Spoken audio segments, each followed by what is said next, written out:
Krishna Guru Maharaj, please accept my humble obeisances. All wish to Srila Prabhupada. Mr. Prabhupada. Are you in India now? Yes, Guru Maharaj. Yeah, last week we came. Oh, okay. That means you'll be back in time. Yes, Guru Maharaj. Now 4:30 p.m. So, Guru Maharaj, can I know today's topic, please? Yeah, I'm gonna switch a little bit here again. Go to Srimad Bhagavatam, 11th canto, 5th chapter, verse number 35. Yeah. 50, Guru Maharaj? 11:5:35. Yeah. 5:30. Yes, good.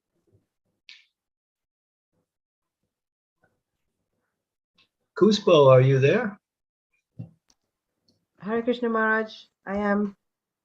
Yeah, maybe right after our program, we can connect on the phone.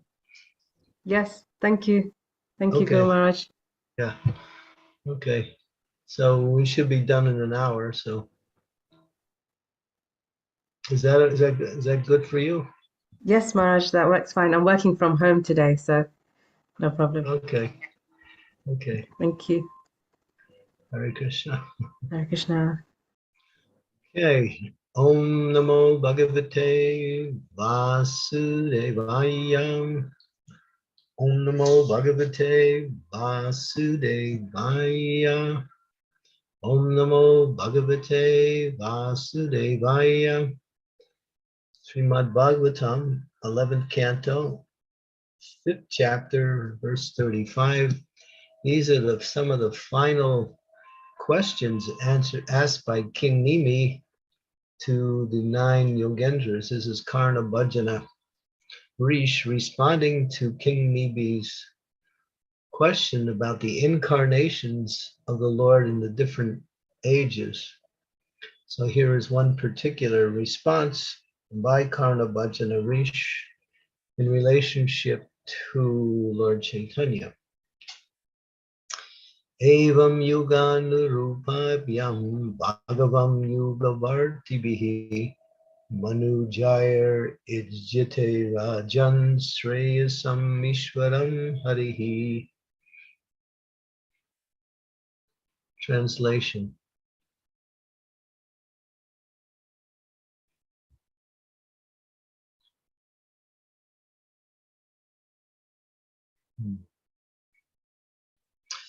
Thus, O King, the Supreme Lord Hari is the giver of all desired benefits of life. Intelligent human beings worship the particular forms and names that the Lord manifests in different ages.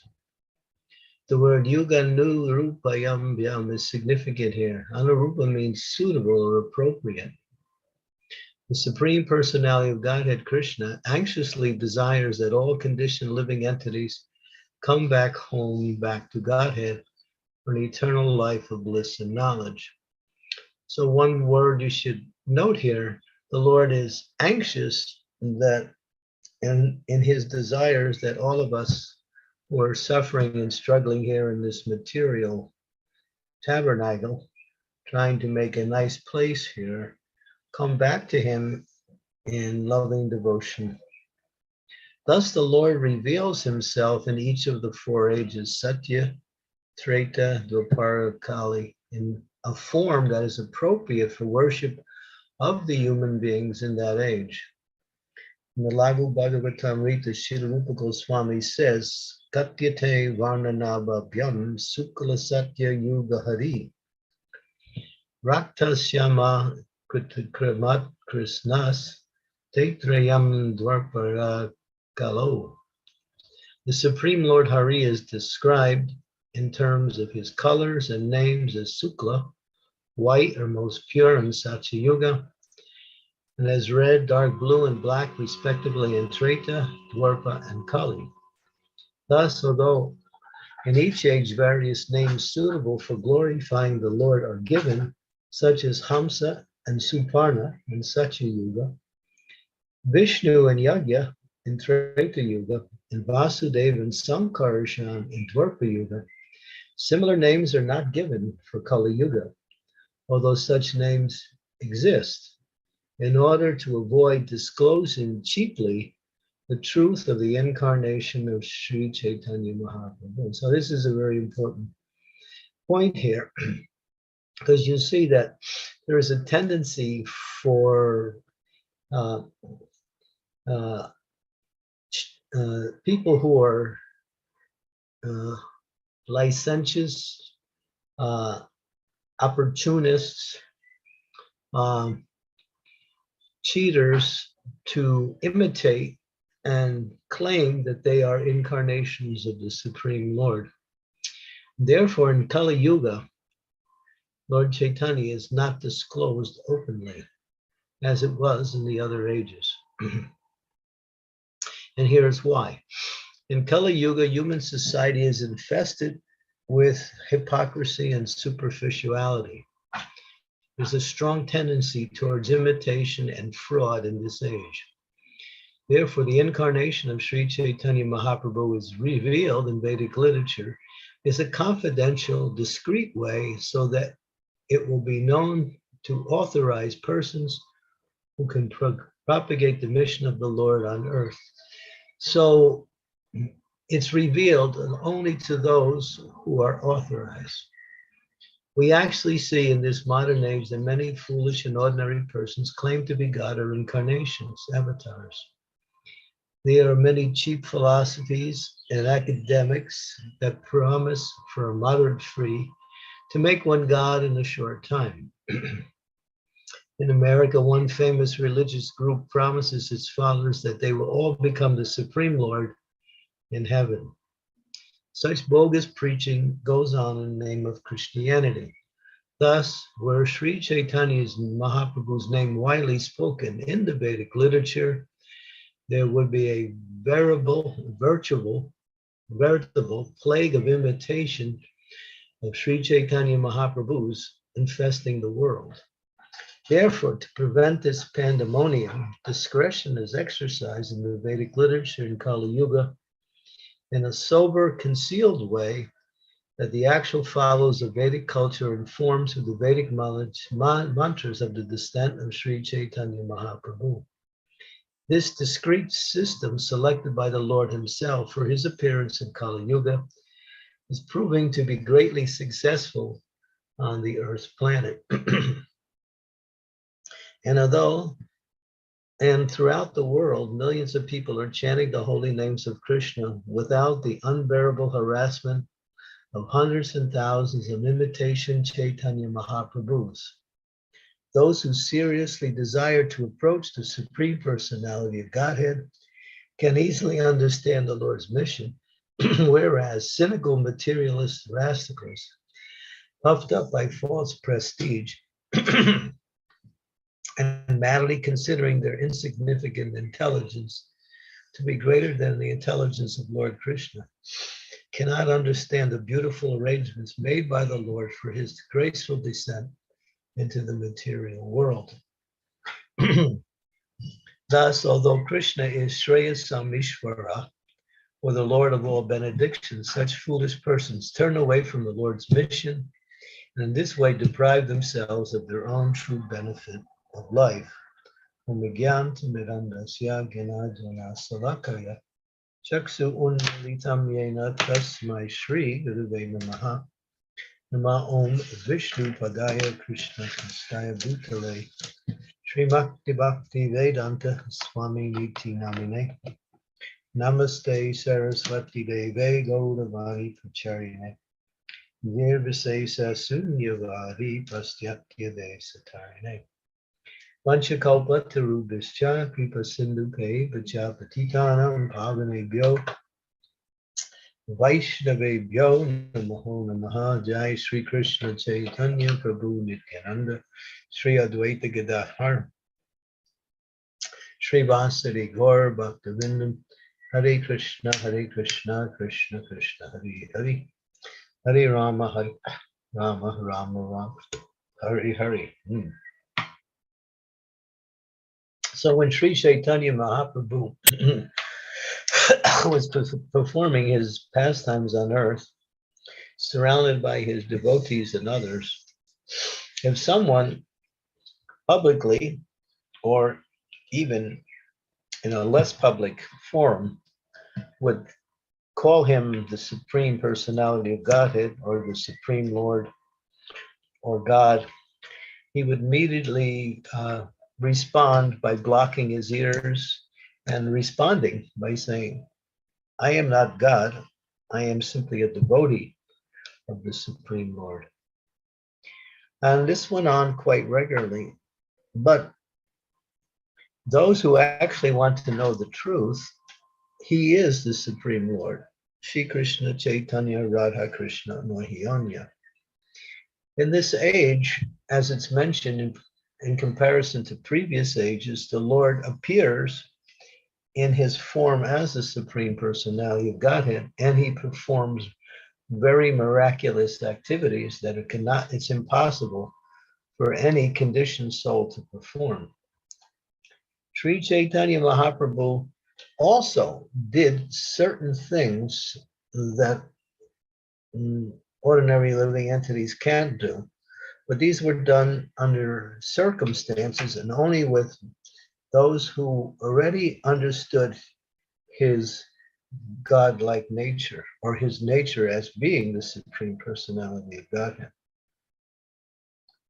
So, as it's mentioned here, and this is the essence of his mission, is to reduce and even eliminate the possibility that these personalities who are very, what we say,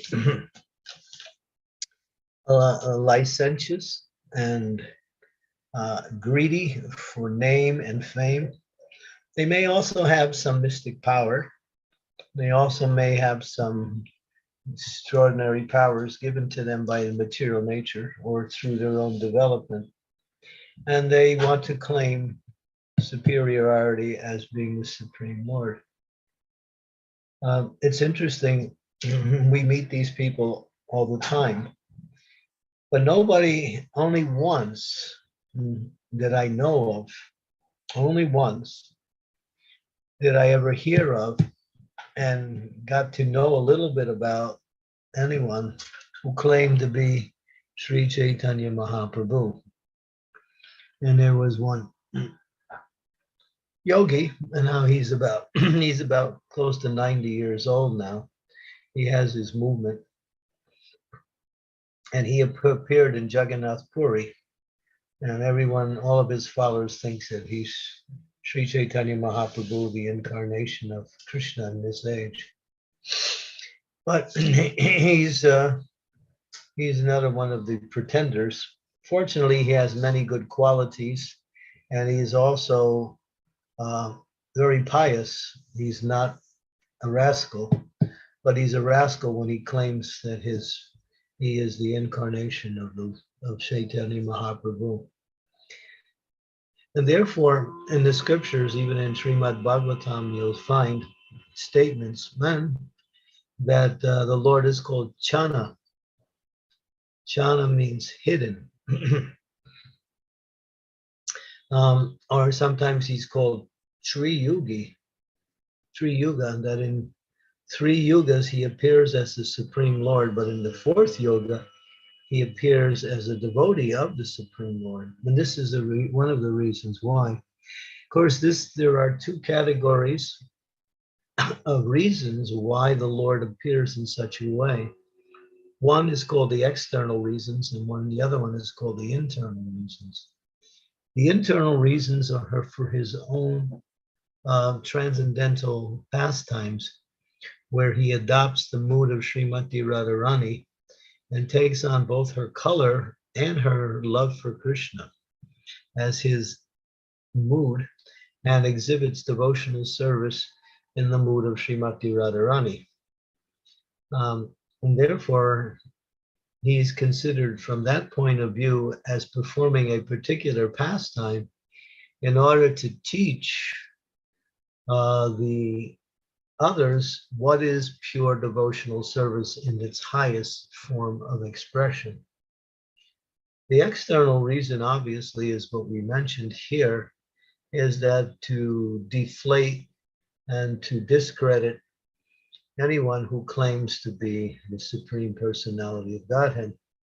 And we even see amongst devotees in different sampradayas who are actually Vaishnavas, they either don't recognize Lord Chaitanya as being the Supreme Lord or deny the fact that he is the Supreme Lord.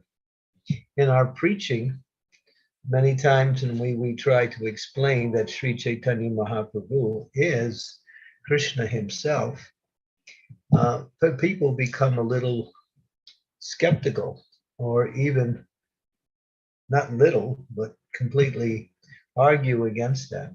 And I find that that is very prominent amongst the people who grow up in India, unless they are actually grown up in a strict Gaudiya Vaishnava family. Otherwise, even if they're Krishna Bhaktis, they don't recognize Chaitanya Mahaprabhu as the Supreme Personality of Godhead. Although he is, and he did exhibit certain activities which show that he was the Supreme Personality of Godhead. One time when his devotees would have been traveling for such a long time, he was also along with them. They were very, very hungry. It's described in different ways in the scriptures, but he found a mango pit and planted that mango pit in the ground, and immediately a mango tree grew from the mango pit immediately. And on the tree, there were mangoes, but these mangoes weren't like the ordinary mangoes that we know of. Each one had no skin. Each one had no pit in the middle. They were just the pure mango pulp. So this was done by Sri Chaitanya Mahaprabhu to please his devotees who had nothing to eat at the time, and they were all very, very hungry. So he did this particular, and there's a few other things that he did that kind of illustrated his godlike position. He exhibits extraordinary knowledge and intelligence. When Keshava Kashmiri, the famous Pandit who was blessed by Goddess Saraswati with immense learning, when Lord Chaitanya, who was just a Nimai Pandit, a scholar, he was with his students on the banks of the Ganges, and Keshava Kashmiri came along. He had heard about the reputation of Nimai Pandit, and he wanted to challenge him. And Lord Chaitanya, who was Nimai, at that time Nimai Pandit, said, well, actually, you are a very respectable and very learned scholar, so we would like to hear from you some of your knowledge. So please glorify Mother Ganges. So Keshava Kashmiri became very enthusiastic to show off his learning. And so very quickly, as the speed of the wind, he composed 100 verses in glorification of Mother Ganga. Everyone who was there was amazed to see his ability, learning, expertise, and highly developed intelligence, and also devotion for Mother Ganges. But Chaitanya Mahaprabhu said that is very nice, but I can see in the 65th verse that there are 5 good qualities and 5 what we say faults. Keshava Kashmiri became insulted. What do you mean faults? In my poetry, there is no faults. But Lord Chaitanya very expertly showed 5 faults in the expression of that poetic dissertation given by, a glorification given by Keshava Kashmiri.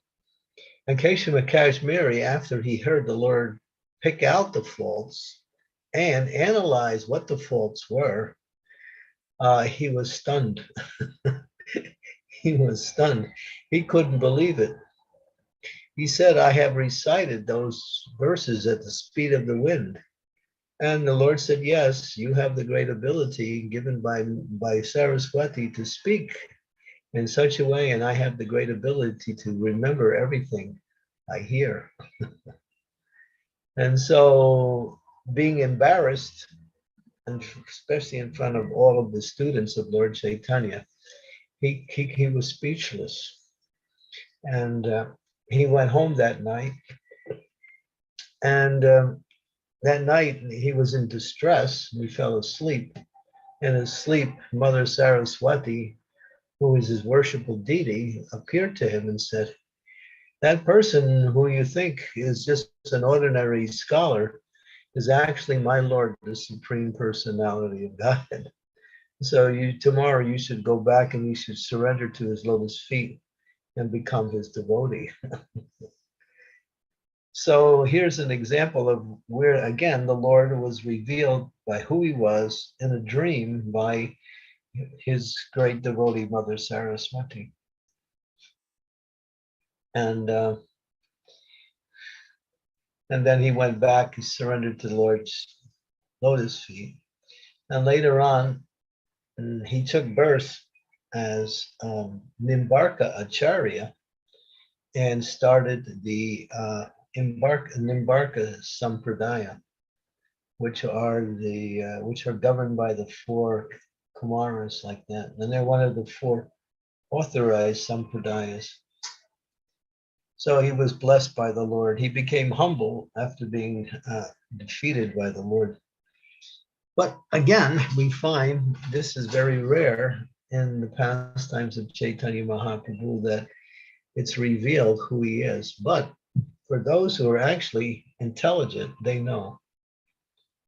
For those who are intelligent but do not use their intelligence to understand, they seek Lord Chaitanya as a great devotee of Krishna, a mystic yogi, a sentimentalist, because he used to cry in kirtans.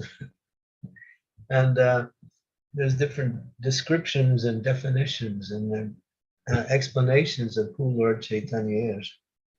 But there are numerous statements in the Vedas, particularly in the Puranas. The Puranas corroborate what's already in the Vedas. But there are statements even in the Upanishads that Lord Chaitanya is the Supreme Personality of Godhead. And the Upanishads are actually considered to be the Shrutis. The Vedas are divided into 2 sections, Shrutis and Smritis. Shrutis means the actual Vedas itself, and Smritis means the commentaries given on the Vedas, which are explained by the different acharyas, which illustrate, authorize, and reveal the statements of the Shrutis. For instance, Bhagavad Gita is Shruti, it's not Shruti. Although it's spoken by the Lord himself, it's a commentary on the Gita Upanishads, which is one of the Upanishads. And therefore, sometimes those who are knowledgeable in Vedic literature criticize Bhagavad Gita as being Smriti and not Shruti, and therefore it shouldn't be taken as absolute knowledge.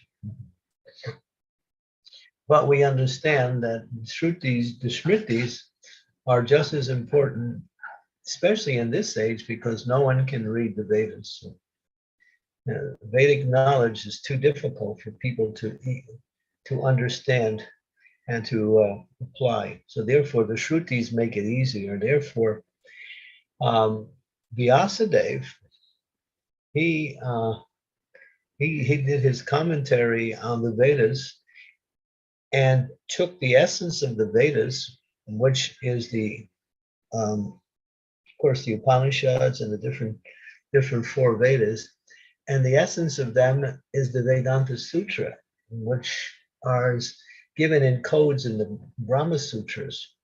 And taking those codes of the Brahma Sutras, he expanded them, the Vedanta Sutras actually, expanded them into the verses of the Srimad Bhagavatam, which is the essence of all Vedic literature. And that same Vedavyas reincarnated in Lord Chaitanya's pastimes as Vrindavan Das Thakur. Same person has appeared again as Vrindavan Das Thakur, and he is the author, the authorized person to explain the pastimes and activities of the Supreme Personality of Godhead, Sri Chaitanya Mahaprabhu. And Sri Chaitanya Mahaprabhu orchestrated and demonstrated what is the Yuga Dharma, which is the chanting of the holy names of the Lord. So anyone who chants the holy names of the Lord in Kirtan and in Japa is considered to be on the most intelligent of all persons and fixed in the understanding of the goal of life. So sometimes we minimize the importance of chanting Hare Krishna, but we shouldn't, because the statements in the Vedas, especially in Srimad Bhagavatam, that in this age, it's just an ocean of difficulties. You'll find that around the world, maybe not exactly where you are, many people are dying daily, either at a disease, war, various types of anxieties, suffering. It's a very, very difficult age for anyone to live. And to develop good qualities in this age is always being challenged by the economic and social environment. Even if you want to be a good person, it becomes very difficult.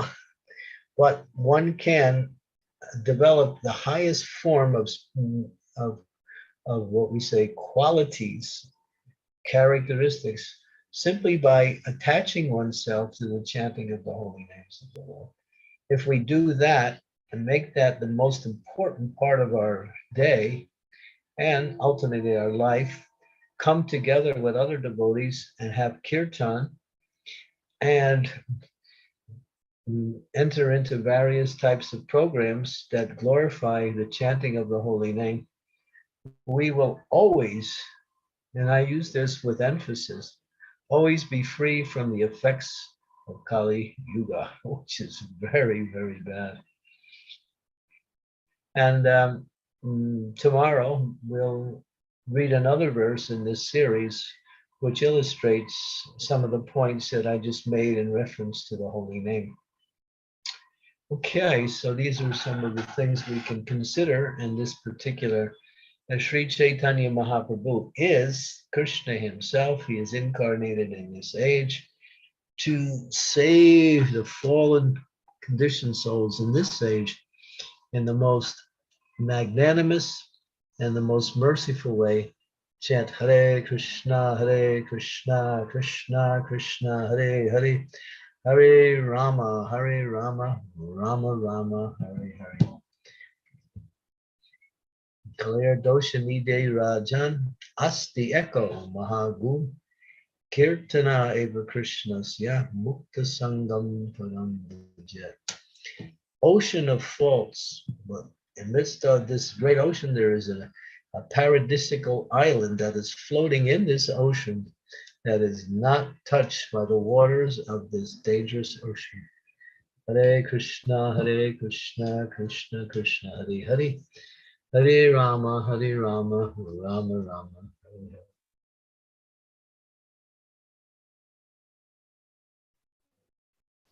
Thank you, Guru Maharaj. Thank you so much for such a wonderful class. You described about the yugas and the various names of lords and the Kali Yuga, how the Kali Yuga is manifested, and about the Lord Chaitanya's pastimes, Lord Chaitanya's Lord appearing as Lord Chaitanya. So thank you so much, Guru Maharaj, for reminding us again the importance of holy name. Thank you so much. So dear devotees, if you have any questions or comments or realizations, you can please go ahead.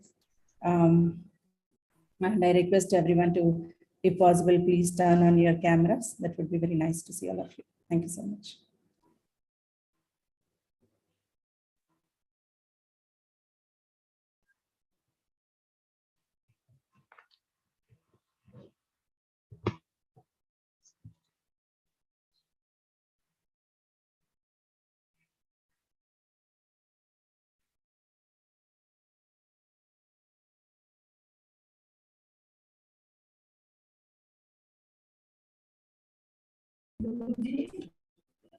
Namrata Mataji, you want to go ahead? Hare Krishna Guru Maharaj, please accept my humble obeisances. All glories to Srila Prabhupada, all glories to your lotus feet. Maharaj, I wanted to ask about upper sampradayas. How do we identify the upper sampradayas? Well, some of them are listed, but one of the characteristics of this upper sampradaya is they don't teach devotional service to the Supreme Personality of Godhead. They teach other things that are quasi-spiritual and based on principles that are created by the followers. Everything is in Shastra. Everything is coming from the disciplic succession that comes from Krishna. So it's not sometimes it's so easy to understand what is bona fide. Srila Prabhupada's statement, especially regarding sampradayas, he said, there are 4 authorized sampradayas. The Brahma Gaudiya Madhva Sampradaya, which is our sampradaya. The Sri Sampradaya, which is Ramanujacharya. The headed by Lakshmi. And then we have the Nimbarka Sampradaya by the 4 Kumaras. And then we have the Rudra Sampradaya headed by Lord Shiva, like that. And Vishnu Swami, Nimbarka, Ramanujacharya, and in our Sampradaya, Madhvacharya. So these are the 4 Sampradaya Acharyas. Their teachings are authorized.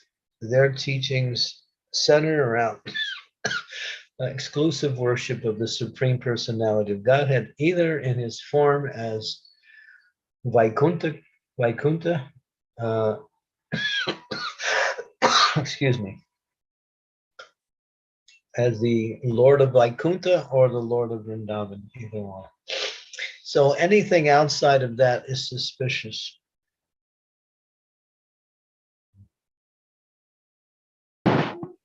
Maharaj, there were some articles I came across before a few days, and there are some people in India. I mean, there are a lot of people, but some of the people, they claim to be the followers of Chaitanya Mahaprabhu, but then they don't tell them as, they don't include them in the lineage. They worship Radharani, they consider them the supreme. And there are a lot of other philosophies, but how do we understand that they are following Chaitanya Mahaprabhu?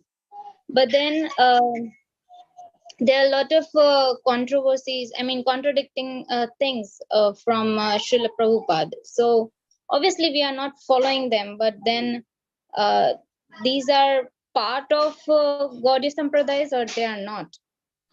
Yeah, there people who concoct their own spiritual lineage. They have some bhakti, and then they want to make their own movements. Yeah, they don't want to join the authorized movements. A lot of times people worship the Supreme Lord, but think that the Supreme Lord is impersonal. Although they worship, just like Sarvabhauma Bhattacharya, before he became a Vaishnava, he considered the Supreme Lord to be impersonal, the highest form. Although he was a great scholar, and he was actually the pundit in the Jagannath temple at the time. But he was a Mayavadi. So Mayavadis are hard to distinguish because they also adopt the forms of the Lord for the sake of worship. They also adopt the names of the Lord for the sake of worship. But they think that the forms and the names are means for worship that takes you to the unmanifested, formless aspect of the Supreme Lord, which is the goal of worship. So unless you investigate, and usually you don't want to do that too, because a lot of the times you get trapped there, you'll see that what is the goal of their worship? Yes, Maharaj. It sometimes, because definitely we are part of ISKCON and we follow Srila Prabhupada.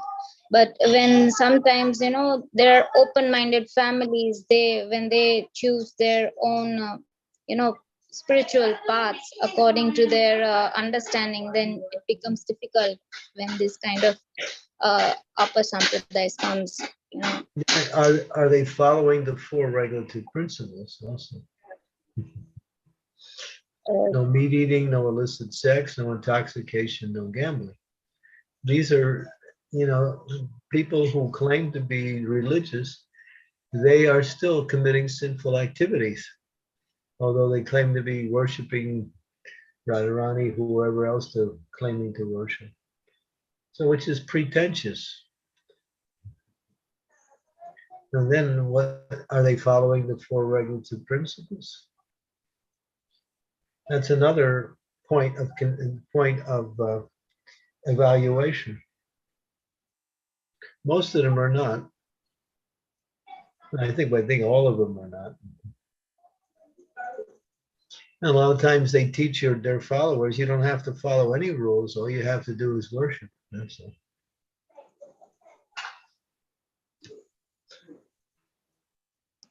Okay, for that maybe I have to, go deeper into the philosophy, which is not ideally I want to do that. But yeah, sometimes when, people in the family, when they divert, we sometimes research for such things. So that is why I just was clarifying. Yeah. Yeah, there's a lot of that in India. In fact, that is the majority. Very few. There's more cheaters than the real thing. I don't know, so I should name that person or not, but even Wikipedia claims that person as the Jagat Guru. And Well, so if he's Jagat Guru, what is he doing? he is not presently on the planet, but yeah, his disciples are. So I don't know, there are a lot of complicated things, but as you said, I really don't want at this stage actually not to go deeper in that. But Believe me, you're safe. You're safe with Prabhupada. Yeah. Prabhupada came on behalf of Krishna to teach was the eternal religious principles when they were lost. And Prabhupada was strict. Prabhupada is strict. He made these four regulative principles a foundation to execute devotional service. You see all of these other groups, they don't have any rules and regulations as far as, they have rules, but they don't have any restrictions. They don't want to restrict their followers. Why? Because if you restrict your followers, you don't get many followers. Prabhupada said, I'm not interested in followers. I'm interested in giving the truth. Yes. Okay, Maharaj. I think I'll try to although I'll try to mail you regarding this, but I'm sure that person is not a bona fide one. But should we try, just for the sake of making other family members safer from going to go through this kind of spiritual bogus things, we should Yeah, you should. investigate? You should defeat their arguments. You should give them what Prabhupada said. Yeah.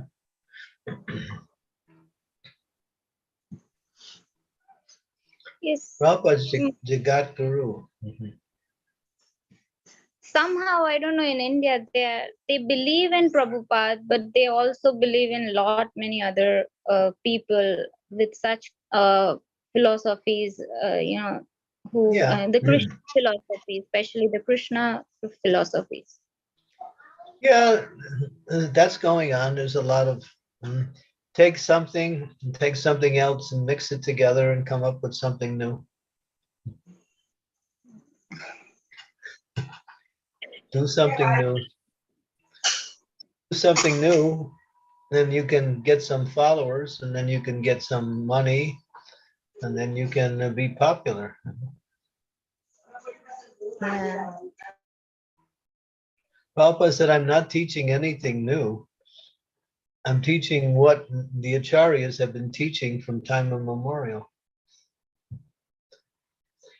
I've just repackaged it for the modern mind, that's all. It's the same truth. Krishna is the Supreme Personality of Godhead. Ishwar Parama Krishna Satchidananda Vigraha Anadayadar Govinda Sarvanakar Nakarna. It's mentioned throughout the Vedas, so many places. Krishna says, Vedashaja Hama Vahedu Vedo Vedanta Krit Veda Vid Eva Chaham. I am the author of the Vedas, I'm the knower of the Vedas, I'm the compiler of the Vedas, and the Vedas are meant to know me. He is the essence of the Vedas.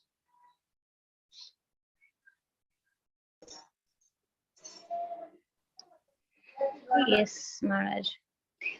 Thank you. I think there are a lot of things to tell about these people, but rather we should not waste time on that. Yeah, that's all.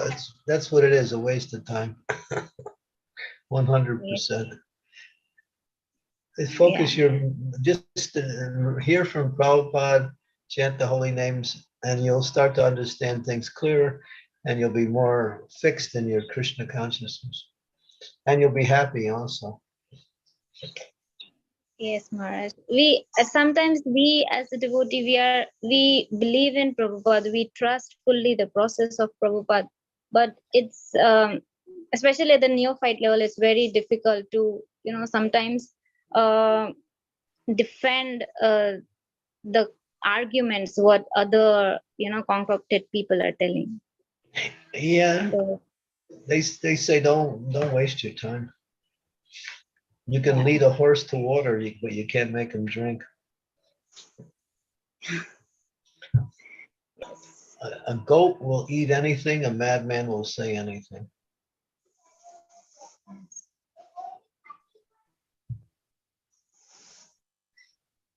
Thank you. So many cheaters. I've met some of these cheaters. I've even talked to some of them. And they're exposed only by their own language.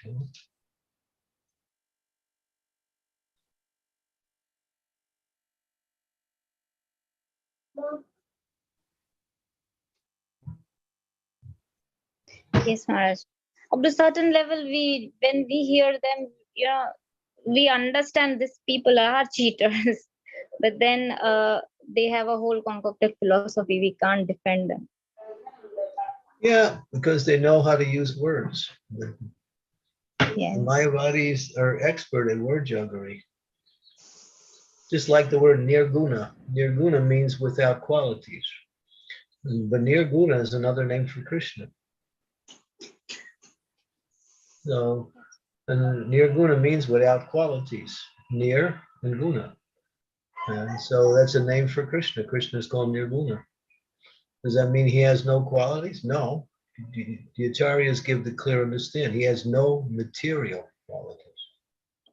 So unless you hear from the acharyas, bona fide acharyas, you can take the words of the scriptures and turn it around. They'll take verses that clearly explain, just like Prabhupada said, that one verse. It was one famous yogi, Ramakrishna, that's it. He quoted that verse, Manmana Bhava Mad Bhakto Mam Yaji Mam Namaskaru. Always think of me, become my devotee, worship me, and offer your homage to me. And then he gives his commentary. It's not to it's to the unborn, unmanifested aspect within Krishna that we have to surrender to. When Prabhupada heard that, he became like Narani Kashi. He became like Nrsingadev. Krishna is saying, surrender to me, and he's saying, don't surrender to Krishna, surrender to some unborn, unmanifested aspect of Krishna. In other words, he's expert at juggling words.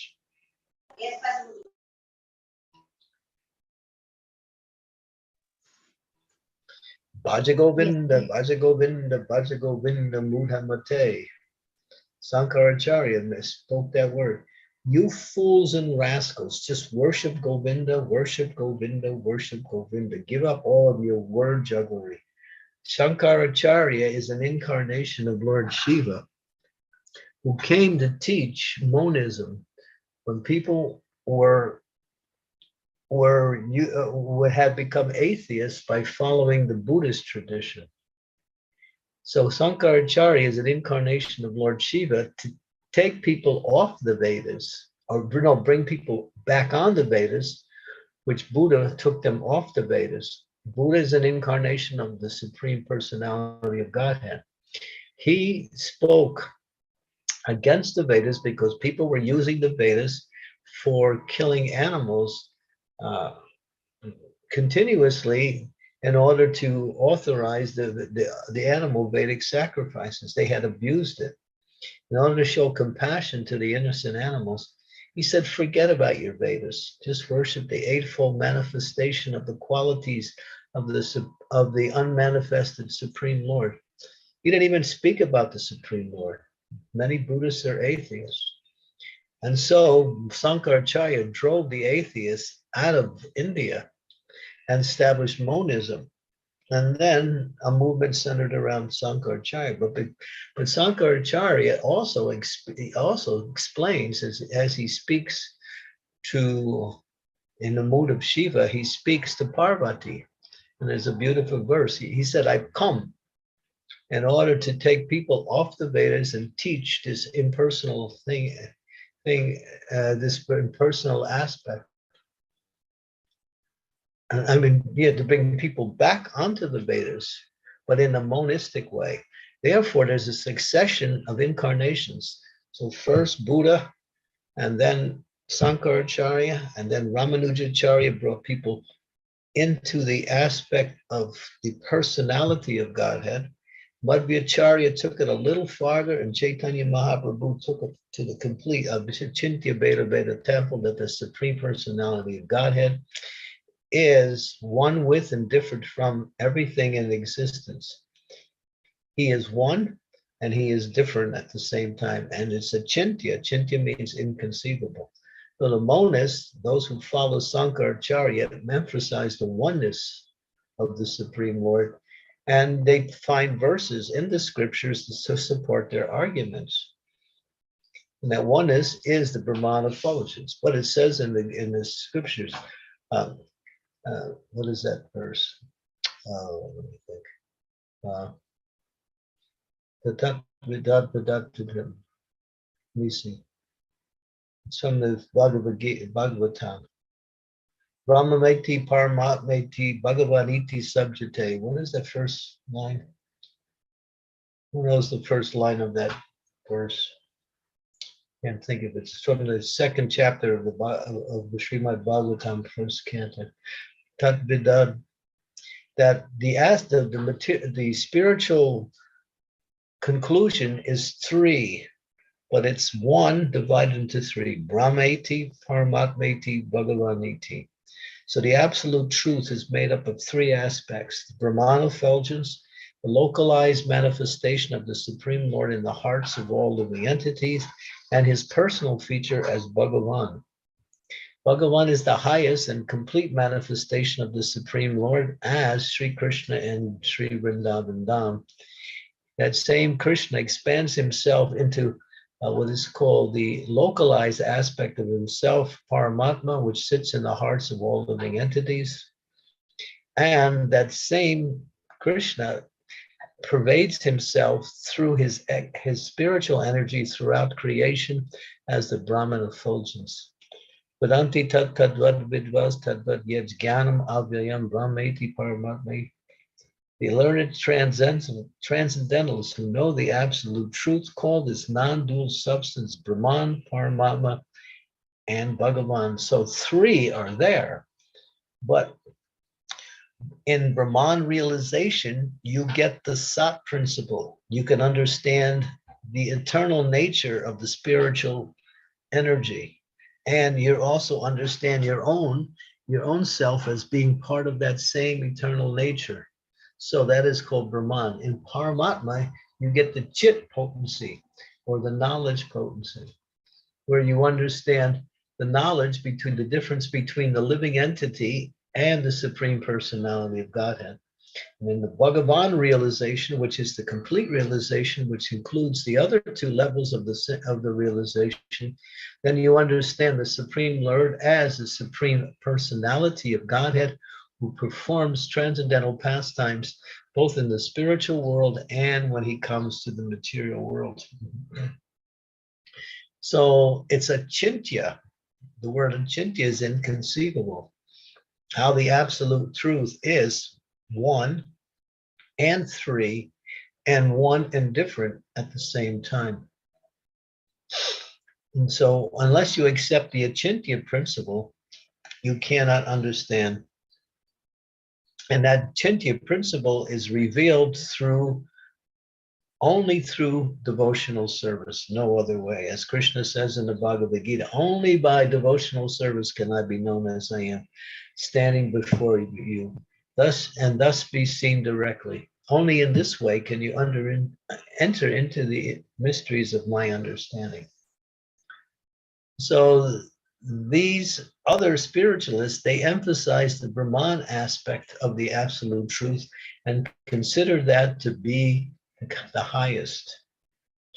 One of the reasons why is if you depersonalize the Supreme Lord, then you don't have to follow any of his instructions. You can make up your own rules and call it spiritual. And you can base it on the scriptures, which give emphasis to these three areas of realization. There are scriptures that emphasize the Brahman, there's scriptures that emphasize the Paramatma, and there's scriptures that emphasize the Bhagavan. So, they can take parts of the scriptures and emphasize whatever particular aspect of the absolute truth that they want to emphasize. That's why it says in that one verse, what is it? Tarko Pratishta Sutina Vibindam. Find that verse. This is the key to the Tarko Pratishta Shrutinam Vibindam. It's in the Chaitanya Charitamrita. I think it's in Madhya Lila chapter 13. Tarko is the first word. Tarko. Tarko Pratishta. This will sum up everything.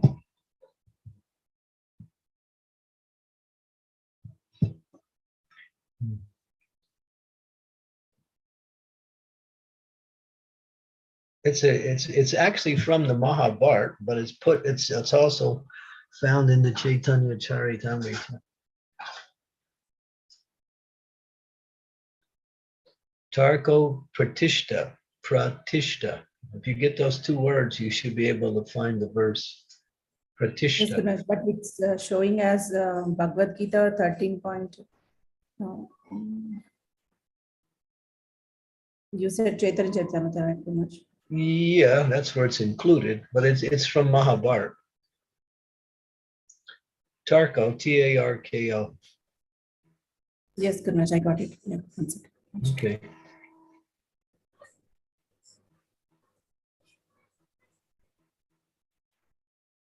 This will sum up everything.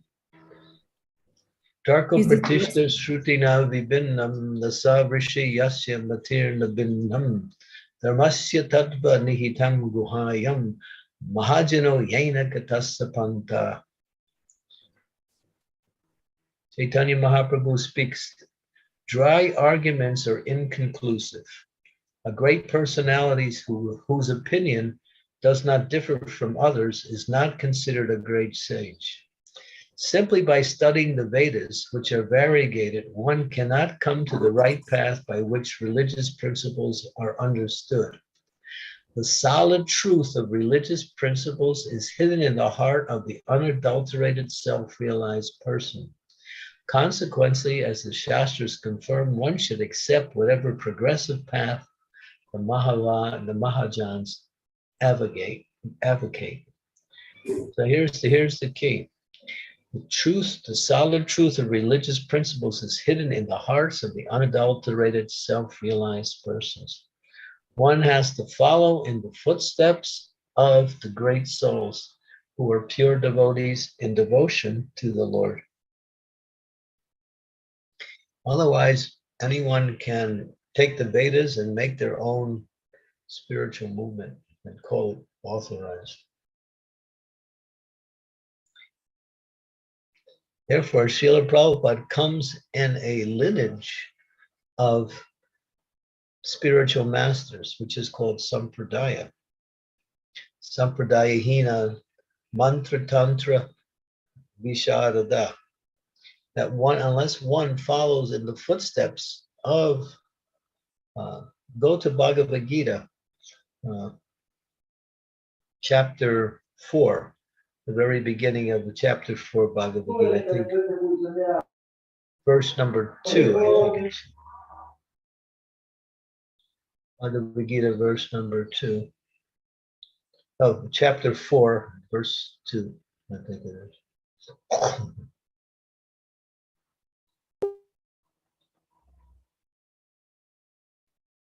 Transcendental knowledge. Evam paramparam praptam imam rajasayo vidu sakalena ha mahatma yoganasta paramtava. The supreme science was thus received through the chain of disciplic succession, and the saintly kings understood it in that way. But in due course of time, the succession was broken, and therefore the science as it is appears to be lost.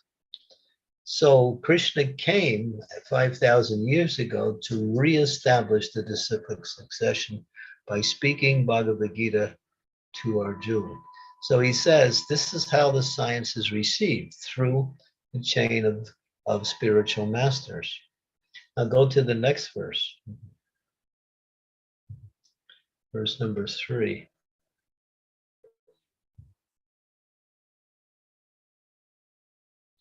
The very same science of the relationship of the Supreme is today told by me to you, because you are my devotee as well as my friend, and therefore can understand the transcendental mystery of this science. So there's the qualification. One has to become a devotee of the Supreme Lord. Otherwise, one cannot understand this science. So there are many qualifications in order to understand the right path, and to understand the right path by which worship is given also. What is the goal of the worship? What is the worship? Both have to be understood.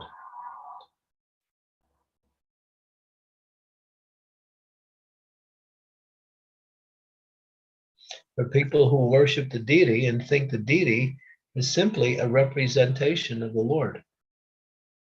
where it says in the scriptures, what is that verse? Oh, I can't think. These verses are slipping from my mind today. Let's see. Arche Vishnu Siladi Guru Namrati Vaishnavai Jati Bhuti. That Arche Vishnu Siladi, one who considers the deity of the Lord simply as some idol made out of stone and wood, or even the representative of the Lord, their intelligence is Naraki. The verse ends by saying Naraki. Naraki means that their intelligence is coming from hell. So unless we know Shastra, you will be easily fooled by these people. And you have to hear Shastra from the pure devotee. That is the qualification.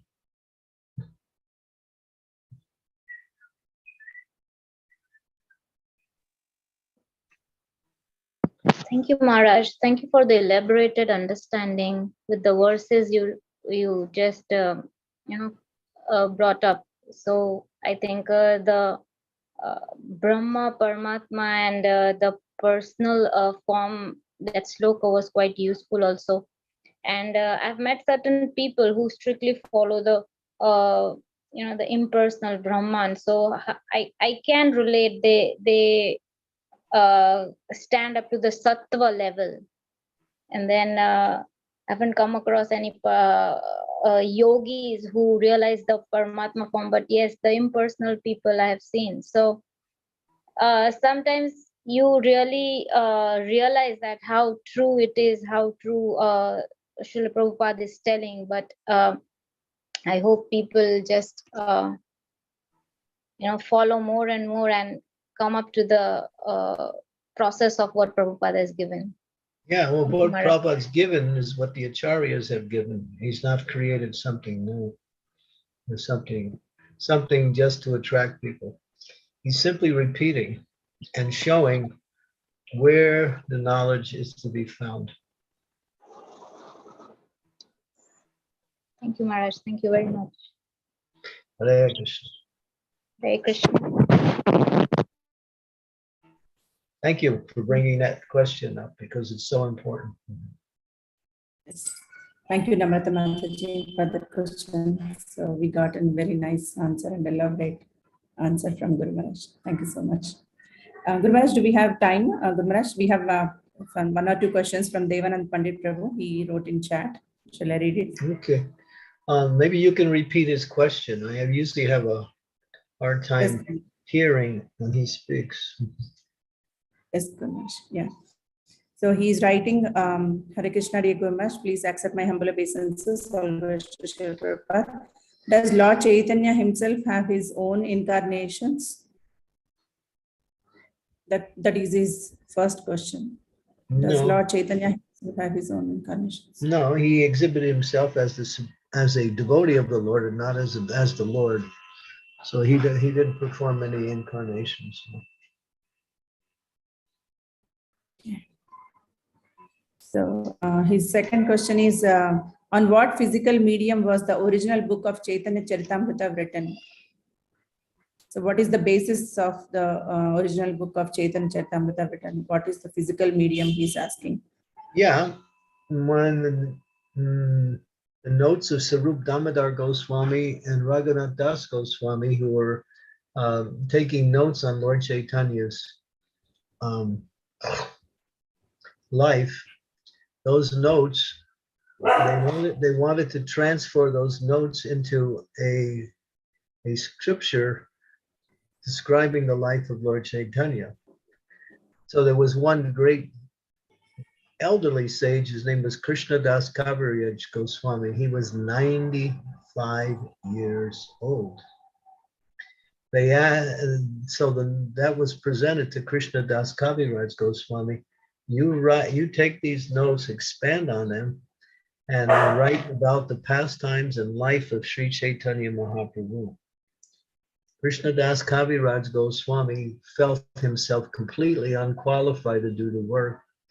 he says, my hands are shaking when I write. What can I write? So, but he was asked by these devotees, so he went to the temple of Govindaji. No, not Govindaji, Madan Mohan. Yeah, Madan Mohan. And he prayed to Madan Mohan.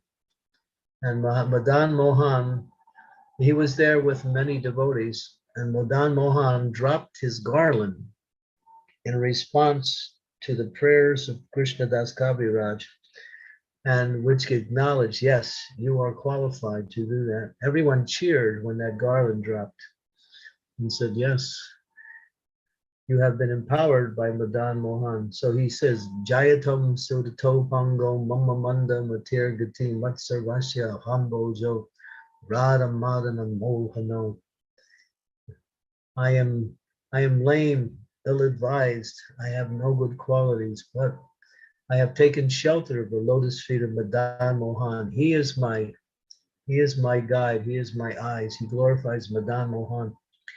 And he glorifies not only Madan Mohan, but Rupa Goswami and Raghunath Das Goswami throughout entire Chaitanya Charitamrita as his preceptors.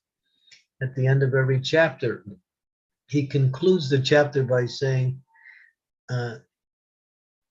by glorifying Rupa and Raghunath. Sri Rupa Raghunath Tohi Krishna, I forgot the actual Bengali.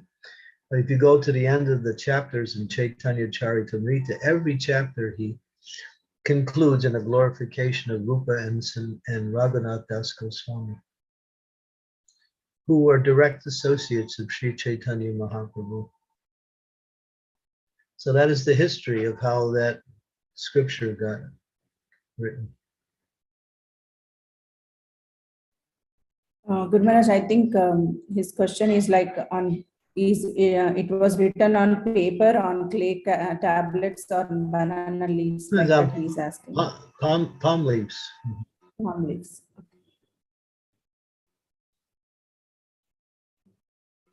And one more question, Guru Maharaj, like he's asking about what physical medium was the Chaitanya Charitamrita found by Bhakti Vinod Thakur written? Have these copies survived to this day? Can you repeat that again? I'm trying to understand his question. Prabhuji, you want to ask the question directly by Go ahead, repeat it. I almost got it. Go ahead, repeat it again. Okay. So he's asking, like, what physical medium was the Chaitanya Charitamrita found by Bhakti Vinod Thakur written? Have these copies survived to this day? Yeah, it's just mentioned Bhakti Vinod Thakur in the 1830s. He found a copy of the Bengali edition of Chaitanya Charitamrita, and he read it, and that changed his whole direction in life. He actually became a devotee of Chaitanya Mahaprabhu. So he came across one copy in one library, I believe. So.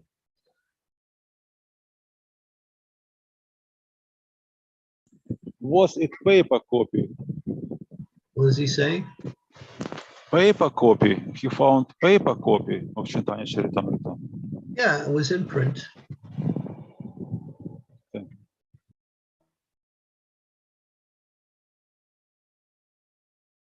Yeah. Mm-hmm.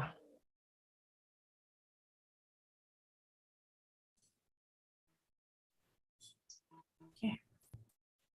Thank you, Guru Maharaj. So anybody have any more questions or comments?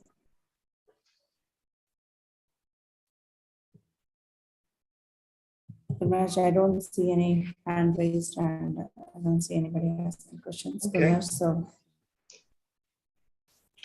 Thank I'll you. end the call here. You look so happy in India. Yes, Guru Maharaj. I'm in my mom's place.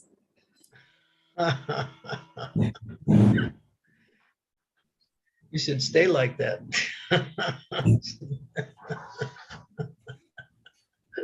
And I finished my rounds.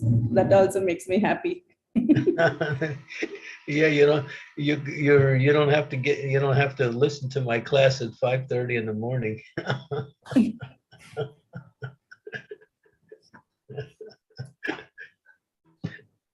let's see, it's about 6:45 there, right? 4:45, Guru Maharaj, 5:43. Quarter to 6, okay. In the evening. Yes, Guru Maharaj. Now I know the secret.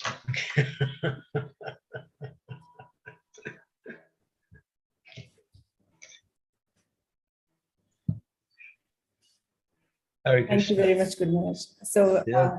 are we continuing this verses series, Guru Maharaj? I think I'll From do tomorrow? tomorrow. I'm going to do one more verse in this series.